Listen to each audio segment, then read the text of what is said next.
হরে কৃষ্ণ বন্ধুগণ, শ্রী এন্টারটেনমেন্টের harmonium tutorial সেকশনে আপনাকে স্বাগত জানাই।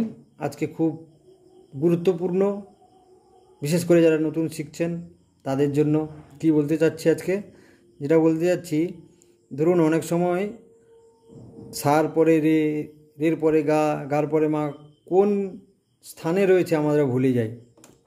সেইটা কী করে মনে রাখার একটা সুন্দর পদ্ধতি আজকে আমরা বলবার চেষ্টা করছি। কীরকম, আমি যদি সি শার্প ধরি, এটা সি শার্পের সা, সা রে গা মা পা ধা নি সা, সা নি ধা পা মা গা রে সা। সি শার্প এবং অন্যান্য সমস্ত স্কেল আমার এই চ্যানেলে দেওয়া আছে, সেইটা তো আপনাকে দেখতে হবে। আজকে অত ডিটেলসে যাব না, শুধু মনে রাখবো কী করে সেটা দেখব।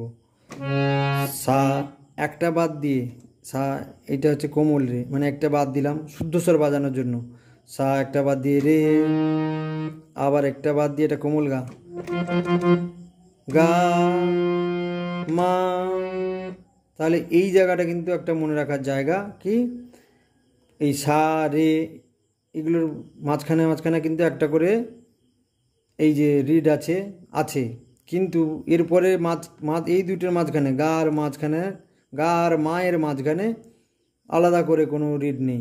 সুতরাং গা মা, গা মা, সা একটা বাদ দিয়ে রে, একটা বাদ দিয়ে গা, কোনো বাদ না দিয়ে ফাঁকা নেই মা। এই যে তারপরে হচ্ছে এইটা হচ্ছে তীব্র মা বা কড়িমাও বলা হয়।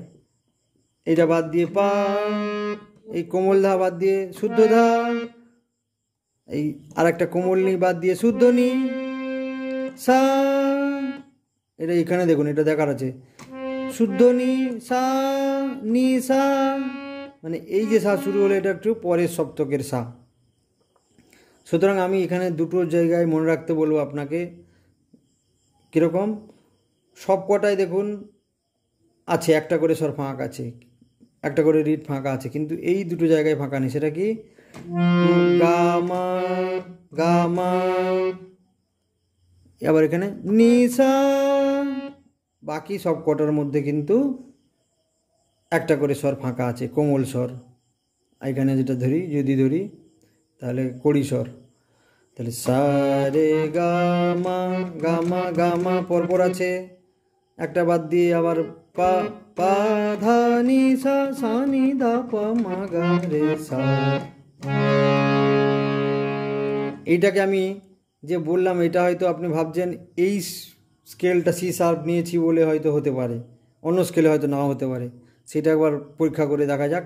আমি কি বলেছি, গার পরে মাতে যাওয়ার জন্য মাঝখানে কোনো স্বর ফাঁকা নেই, আর নির পরে পরের সপ্তকের যে সা, সেখানে কোনো স্বর ফাঁকা নেই। সেইটা আছে কিনা দেখি, কোথায় দেখব, সি, সি, এটা সি শার্প সি। কি দেখব, সা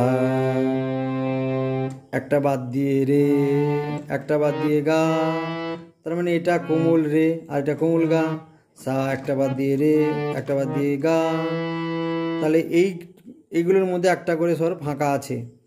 ঠিক আছে, এরপরে আমি যাব, এটা হচ্ছে মা। এইখানে দেখুন, এই মার আগে কোনো কিন্তু রিড ফাঁকা থাকছে না। সা রে গা মা, সা রে গা মা, ফাঁকা নেই মা, তাহলে এটা কড়িমা হয়ে যাবে। পা, এটা কোমল ধা হয়ে যাবে, এটা ধা, এটা কোমল নি, এটা শুদ্ধ নি, আর এটা হয়ে যাবে সা। তাহলে আমি কি বলেছিলাম, আগের স্কেলটার কথা একবার মনে করুন। নি সা কোনো ফাঁকা ছিল না, আমি এবারে সি নিয়েছি, নি সা, নি সা, কোনো স্বর ফাঁকা নেই। অর্থাৎ আমি যে টেকনিক বা পদ্ধতির কথাটা বলার চেষ্টা করছি, সেটা সব স্কেলের ক্ষেত্রেই সমান। আপনি যদি নতুন হন, বিশেষ করে ছোটরা যারা শেখে তাদের ক্ষেত্রে, যে কেউ যদি অনেক সময় এ শার্প স্কেলে কেউ করে, কেউ ওটাকে বি ফ্ল্যাটও বলে, সেক্ষেত্রেও একই হবে। যে আপনি যে স্কেলে করুন না কেন, সেইটা সব জায়গায় একই হবে। এইটা ছিল আজকে বলবার বক্তব্য। আপনার কিছু বক্তব্য থাকলে কমেন্ট বক্সে লিখবেন, এবং সঙ্গে থাকবেন। নমস্কার।